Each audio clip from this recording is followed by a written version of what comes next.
ದೇವರಿಗೆ ಸ್ತೋತ್ರ ಆಗಲಿ.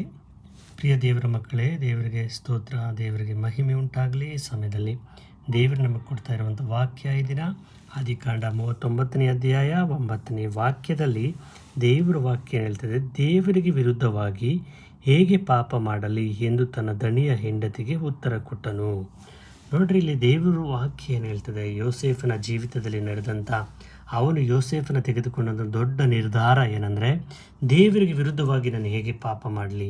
ಕಣ್ಣು ಮುಂದೆ ಪಾಪ ಕಾಣಿಸ್ತಾ ಇದೆ, ಯಾರೂ ಇಲ್ಲ, ಇಬ್ಬರೇ ಅವರೇ. ಆದರೂ ಸಹ ಆತನೇನು ಮಾಡ್ದ, ದೇವರಿಗೆ ಭಯಪಟ್ಟು ದೇವರಿಗೆ ವಿರುದ್ಧವಾಗಿ ನಾನು ಹೇಗೆ ಪಾಪ ಮಾಡಲಿ ಅಂತ ನಿರ್ಧಾರವನ್ನು ತೆಗೆದುಕೊಂಡ.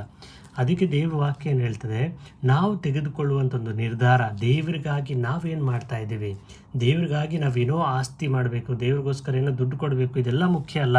ಆದರೆ ದೇವರ ವಿಷಯವಾಗಿ ನಾವು ತೆಗೆದುಕೊಳ್ಳುವಂಥ ನಿರ್ಧಾರವೇನು? ನೋಡ್ರಿ, ಯೋಸೇಫನ್ನು ತೆಗೆದುಕೊಂಡ ಒಂದು ನಿರ್ಧಾರ, ದೇವರಿಗೆ ವಿರುದ್ಧವಾಗಿ ನಾನು ಹೇಗೆ ಪಾಪ ಮಾಡಲಿ ಅಂತ ಆತನು ಯೋಚನೆ ಮಾಡ್ತಾನೆ. ಆ ಉತ್ತರವನ್ನು ಆ ವಂಚಿಸುವ ಸ್ತ್ರೀಗೆ ಹೇಳ್ತಾನೆ. ಅದು ಹೇಳಿದ ನಿಮಿತ್ತ ಆತನನ್ನು ದೇವರು ಎಷ್ಟೋ ಉನ್ನತ ಸ್ಥಾನದಲ್ಲಿ ದೇವರು ನಿಲ್ಲಿಸ್ತಾರೆ. ಆತನನ್ನೊಬ್ಬ ರಾಜನನ್ನಾಗಿ ದೇವರು ಮಾಡ್ತಾರೆ. ಅದಕ್ಕೆ ದೇವರು ಹೇಳ್ತಾರೆ, ನೀವು ಒಂದು ಹೆಜ್ಜೆ ದೇವರ ಒಟ್ಟಿಗೆ ನಡಿಲಿಕ್ಕೆ ಮುಂದೆ ಒಂದು ಹೆಜ್ಜೆನ ಇಟ್ಟಾಗ ದೇವರು ನಿಮ್ಮ ಜೊತೆಯಲ್ಲಿ ಸದಾ ಕಾಲ ಇರ್ತಾರೆ.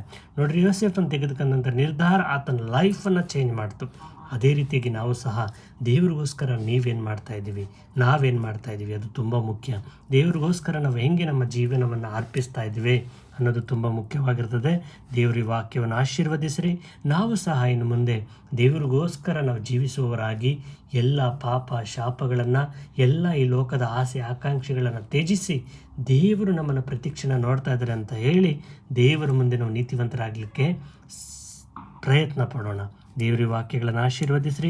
ಅಪ್ಪ, ಪ್ರೀತಿಯುಳ್ಳ ಪರಿಶುದ್ಧವಾದ ದೇವರೇ, ನಿಮಗೆ ಸ್ತೋತ್ರ ಕರ್ತನೆ. ಹೌದೇಸಪ್ಪ, ಯೋಸೇಫನ್ನು ತೆಗೆದುಕೊಂಡುವಂಥ ಒಂದು ನಿರ್ಧಾರದಿಂದ ಹೌದೇಸಪ್ಪ, ನಿಮಗೆ ವಿರುದ್ಧವಾಗಿ ನಾನು ಹೇಗೆ ಪಾಪ ಮಾಡಲಿ ಎಂಬುದಾಗಿ ಆತನು ಹೇಳಿದನು ದೇವರೇ. ಆ ಒಂದು ನಿರ್ಧಾರದಿಂದ ಆತನನ್ನು ಎಷ್ಟೋ ಉನ್ನತವಾಗಿ ಆಶೀರ್ವದಿಸಿದ ದೇವರು, ಎಷ್ಟೋ ಅದ್ಭುತವಾಗಿ ಆತನನ್ನು ಅಭಿವೃದ್ಧಿಪಡಿಸಿದ ದೇವರು ನೀನಾಗಿದ್ದೆಪ್ಪ.